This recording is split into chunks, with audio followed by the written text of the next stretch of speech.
মেয়েদের যেটা স্বভাব, ভালোবাসবে তোমাকে আর বিয়ে করবে অন্যজনকে। দেখা যাবে ঠিক বিয়ের সময়টা আসবে, তখন বলবে কি বলতো, আমার বাবা জানো তো বলেছিল তুমি ভালো চাকরি না করলে আমার বাবা বিয়ে দেবে না, তাই তো? কিন্তু ভালোবাসা যখন করতে যায় তখন কিন্তু মনে থাকে না, তাদের ঠিক বিয়ের সময়টা মনে পড়ে আমার বাড়ি থেকে তোমাকে কেউ মেনে নেবে না। তারপর কি দেখতে পাওয়া যায়, সেই মেয়েটা অন্য একটা ছেলের হাত ধরে বিয়ে হয়ে চলে গেল।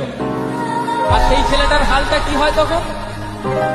হয় বন্ধুদের সাথে কোনো নির্জন জায়গায় বসে সেইটার আড্ডায় চলছে, আর নয়তো পুকুরের পাড়ে বসে বসে ঢিল ছুটছে।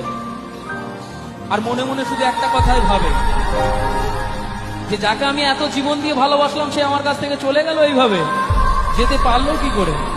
আর সবসময় ভাবছে মেয়েটাকে কোথায় নিয়ে ঘুরতে যেত, কোথায় কিভাবে বসে আদর করতো, কোলে মাথা রাখতো, সেটা ভাবছে।